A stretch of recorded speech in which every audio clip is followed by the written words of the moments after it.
Hello everyone, Excellent. we're back.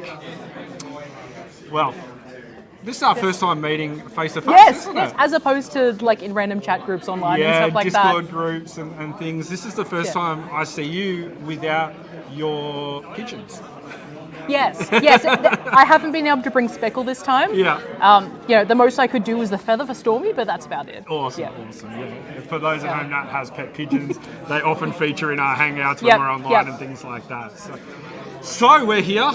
We're back, which is pretty exciting. That's been sort of the general feel of the event so far. You know, for you didn't make it last year. No, first time in like 3 years, I think. Yeah. Last time was 2020. So 2020, and you'd done a few before that as well. I did one, skipped a year, and then came back. Yeah, gotcha. So So 2020 was the first time I won an award as well. So That's you know, pretty cool. it's That's coming pretty cool. back swinging. yeah, awesome. Yeah. And what did you win in 2020? So I got a gold with my Naya, which is the Miraco mermaid. Yeah, that was like a beautiful array of pearlescent colours, wasn't it? Yeah, so it was all done basically with like the undersea spectrum. Yeah, excellent. And was that the year that Marco and Yes. Alexandra were out? Yeah. And did you win an award specifically from them as well? I was did. It, or something like that? I got the Craftworld Studios Special Award. Yeah.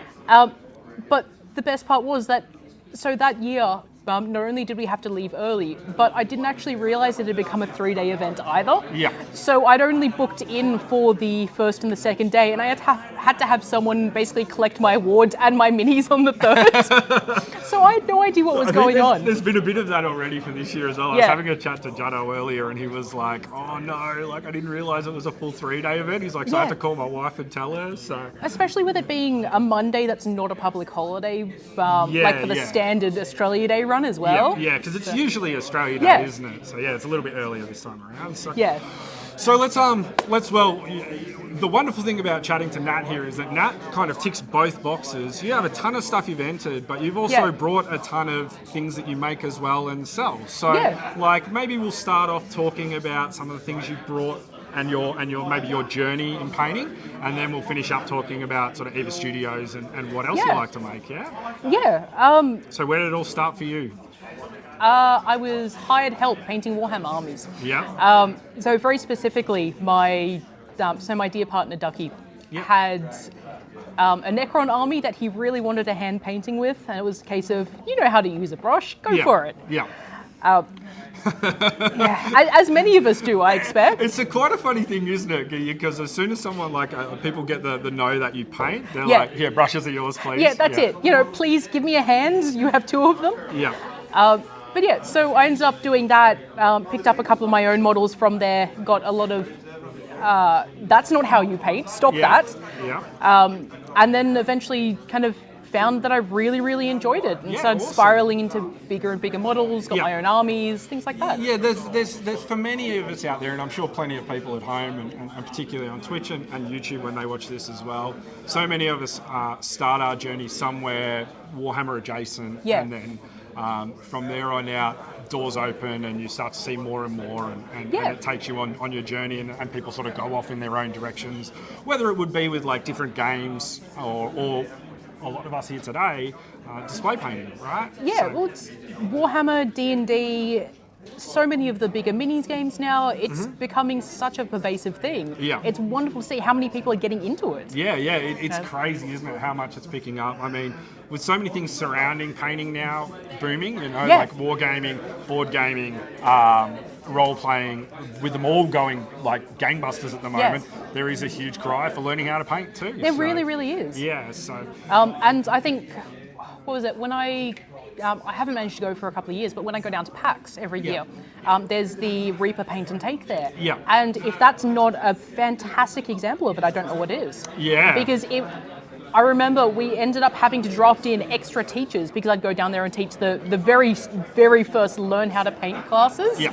And every single session, all 3 days, we would be packed. So is teaching something you really enjoy as well? Yeah, like not only doing it for yourself, but doing it for others. That's really awesome. Absolutely. Look, it's not only the joy of watching someone being like, oh, I can do this is phenomenal.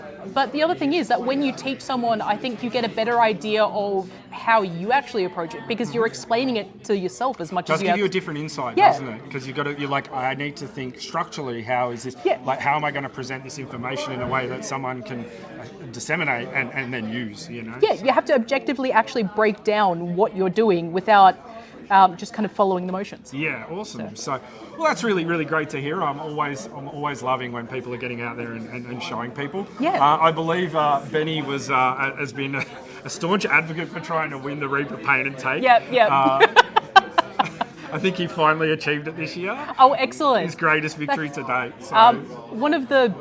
One of the greatest things is also the 4-color challenge that Etherworks runs as well. Yeah, limited palette stuff. Yep. Yeah. I was there the first year that they did it. So I was their first winner. Nice. And I'm also the origin of the story of someone who won by sharpening a brush into a shiv. So, Yeah, that's pretty cool. So let's talk about what you brought.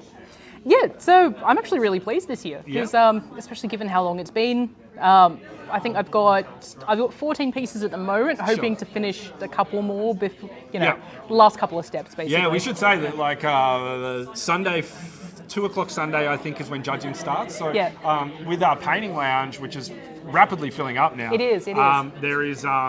There's tons of time to put some final polish on things, or even get a little bit of feedback from fellow painters, and then go from there. So, how many entries have you brought along for us? So I've got 14 on the stand so far. Yeah. I've got another 2 I'd like to get in. Yeah. And then hopefully tackle the overnight as well. So the overnight, eh? Yeah, we'll see how we go. Cara and Casey were going head-to-head last year's overnight, I think. Oh, it's always so much fun because it really pushes you. And actually, Derek, who's just arrived, he had a really cool head-to-head with them last year. He did like a really luminescent kind of skull guy. That was kind of cool. So. But what's your favourites? Like, what do you like? This is my ones this year. See, I really like the Veiled Lamp Katura bust. Yeah. Because that was the one that I went really hard on the fine freehand detail with that one. Yeah. And I think it's really, really atmospheric. Yeah. But also in saying that, I've just finished Chicken Quest. Yeah. And Chicken Quest is one that I've wanted to paint for literal years now. Well, we are both the proud owners of Chicken Quest here. We both snapped the chicken off. And we both snapped the chicken. And I snapped the fork earlier today. Yep. Then I ended up putting paint all over myself. Yeah. So what a great start. Oh, but there's no way around it. You've got a real plethora of different things. So I think the piece that really stands out to me, and I know that it's been catching people's eyes, is your old sad man. Yes, my sad old man. Sad old man. Yeah, get the order of the words right. Yeah, very important title. Wonderful piece telling a story of an old man playing a song through the rain. Yep. There's an element on that's particularly challenging, which looks to be how you've done the rain. Talk us through that. So the rain was... I looked into a couple of different ways of doing it because you've had people who've done it with resin, with... there's the old gaming trick of basically getting the plastic and stretching it out. Yeah. But I found often people suggest blister pack plastic for that. Yeah, for sure. Because it's nice and clear, but you also get a really weird shape from it sometimes. I can imagine. And it's got a really low melting point, so it's really hard to get accurate. Yes, it's not as malleable. You're not going to be able to use it as I ended up and fishing line is the other one. Yeah. But it droops. So especially the way that I wanted to have them standing up, I needed that structural integrity. Yeah. So what I ended up doing was I found a place that would sell me a length of plastic fiber optic cabling. Nice. Because it has to be clear by nature. Yeah. And because it's plastic, I can at least rely that it's going to have a reasonable melting. Yeah, like it's going to be able to hold itself. Yeah. I mean, when you see the piece, the structural integrity of each set of raindrops coming down is like incredibly important. Like if they're not in the right spots, it's going to break the illusion. And they all have to be parallel as well. Yeah. So I've had to cull so many because I've accidentally knocked them and they've just ended up in a slant. Nowhere. And it really does break the illusion. Yeah. And I mean, that's something that I've noticed you tackle a lot of atmospheric stuff. And I think in doing so, you really have honed your craft in that area. But that's your challenge, right? Yeah. Well, look, I think everything's improved by the idea of having it set in a time and a place. Yeah. That's my big thing, I think. Yeah, I think so. I think it's a really important thing to factor in to taking what looks good into a new place, you know what I mean? Into a new sort of idea and concept. So the other thing that I think you're really well known for, and your Instagram handle, Eva Laina Studios, is it? Yeah. We will pump it in the we've got it in there. Yeah, thanks, Small Man, you legend. Much appreciated. The other thing that I think you're pretty well known for is your intricate levels of freehand that you like to do. Yeah. So, what have you brought for us this year with that? So I was thinking about it, and I don't have anything as kind of really in your face as I normally would. Yeah. But I've kind of worked it in as much as I can into a little bit on everything, really. Yeah. I think Chicken Quest is one of the only ones I don't really have. It doesn't, it doesn't lend itself. It doesn't lend itself. No. But one thing I did notice, you've got like on the guitar, for example, doing the guitar rimming, like God. I guess a filigree to a degree on that. Yep. How was that? That was a nightmare. Yeah. Because I realized that, so I did research into the guitar, and because it's based off a flamenco guitar. Yeah. And that, I think it's called a rosette. Yeah. The decoration around the sound hole it's synonymous with the type of guitar. Yeah. But I'd already strung the guitar with the wire. Yeah, we should say the guitar is on this piece is actually strung, so Old Mate is really just banging away. Yeah. Ended up with jeweler's wire and a prayer, basically. Yeah. So I'd already strung the guitar, so I ended up having to snip everything, do all the freehand on the rosette. Yeah. And then restring it. Yeah. Trying not to bump any paint at all. This will lead wonderfully into the next question I have for you. And it's a bit of a thing that we like to talk about, particularly Ben and I, is we have architects and we have gardeners, right? Architects who love to plan everything meticulously, really have a clear idea on what they're doing before they ever start it. And gardeners who sit at the table, grab the thing, grab the other thing and go. Where are you? I'm a gardener with grand ambitions. Love it. A gardener with grand ambitions. You heard it here first. No, that's awesome. I like to plan stuff out. Yeah. And I have so many folders full of reference pictures and stuff because that's so important. Like, even just working with different textures and things like that, the way things shine, non-metallic metals are such a bugbear for so many people. Yeah, all very of that, true. It really needs to have some sort of reference to go off it until you're comfortable with it. Yeah, I think the really unique thing about non-metal metallic is it keeps going deeper and deeper and deeper, right? It does. So we go from, its early or infant days where it's like, can I just get placements right to make it look like a metal? To now, like, that's not enough. And now I need to spend 70 hours blending it. Yeah, or this specific metal. How does that react with light? And then you've color? got the surface and the finish of everything, and So it's wild how deep that rabbit hole goes. Yeah, that's it.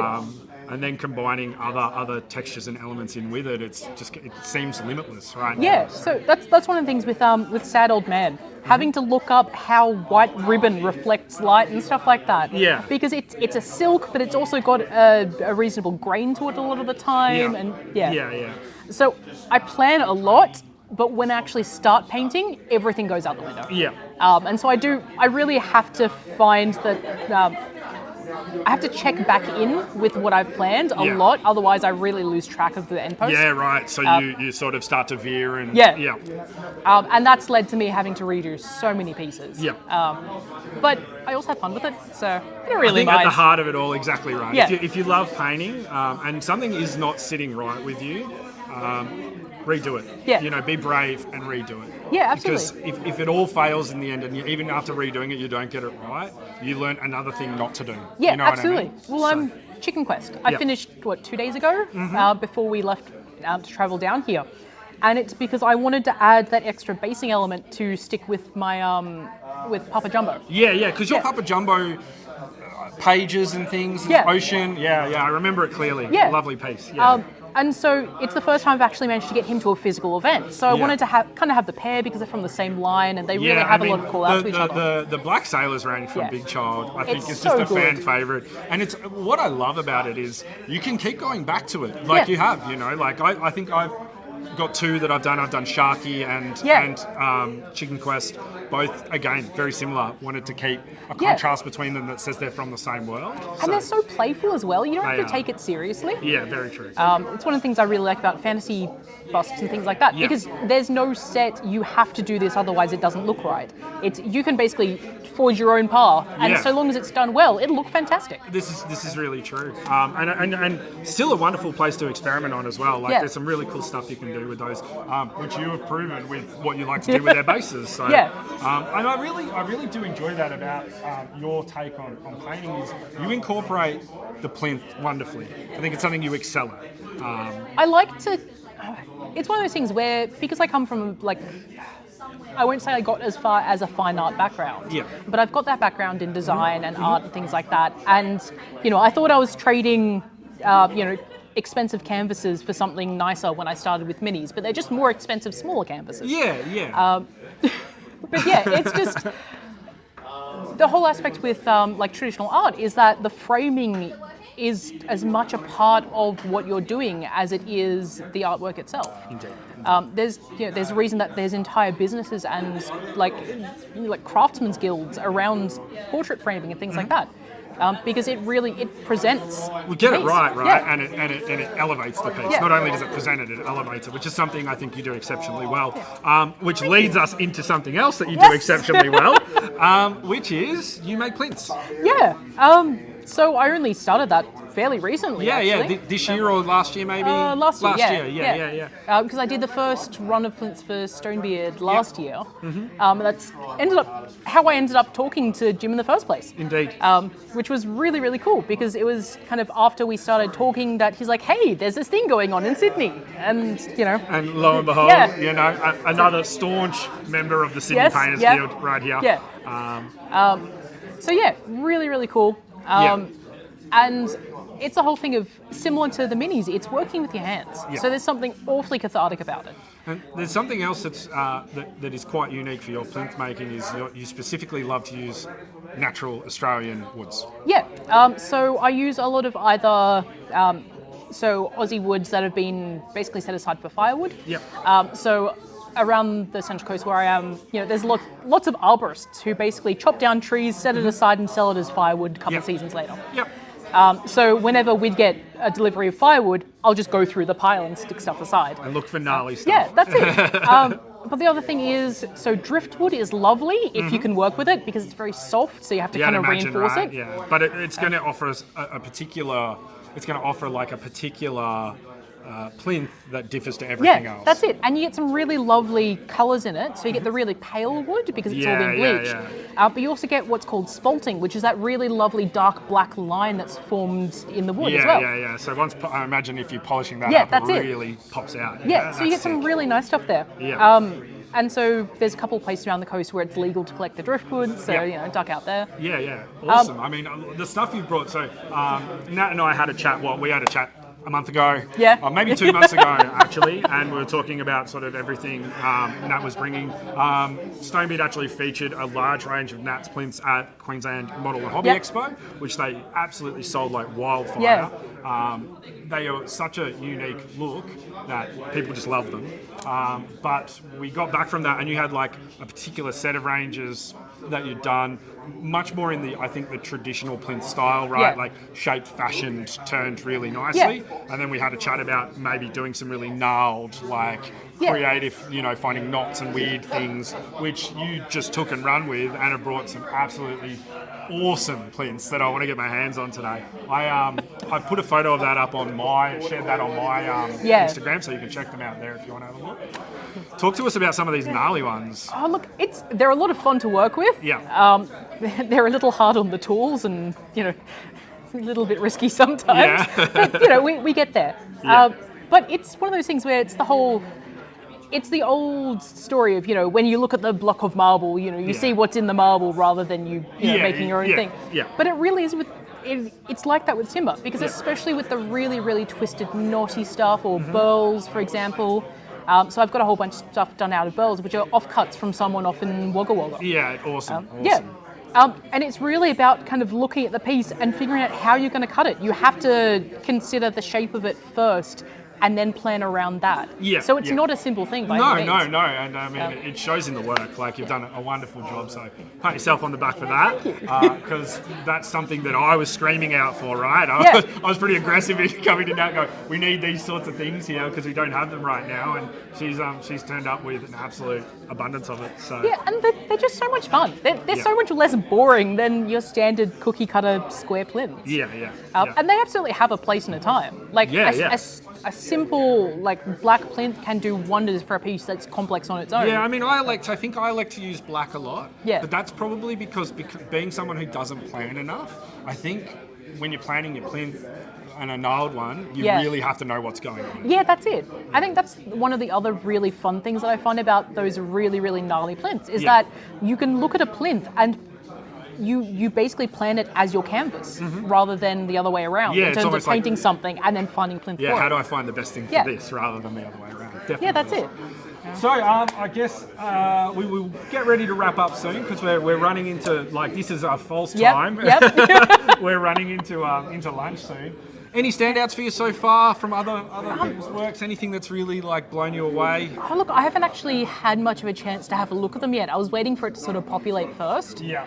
But just even the sheer number of them so far has been absolutely phenomenal. Yeah. From the last time I was here, it's at least doubled. And we're only at the start of the first day so far. Yeah, we're literally 12 o'clock on day one. That's so it. It's booming, which is great to see. I think everyone's sort of settling in now to go get some lunch. So, hey, thanks for coming and having a chat to me. It's not the easiest thing for everyone to do, and it's been a pleasure. I've really enjoyed talking to you and finding out a little bit more about your background in painting and your entries and, of course, the wonderful plinths that you've made. So, thank you again, and.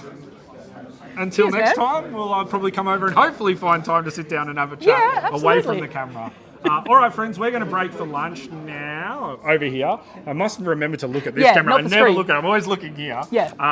But we're going to break for lunch now. I believe we've got about an hour set aside for lunch. So we suggest you do the same. And then I'll be coming back with Spec Mod models with Andrew Judson. And I think then finally, the guest you've all been waiting for, my wonderful friend, dear friend, Trent. We'll put together a nice little chat later on. So we'll see you back in about an hour. See you soon.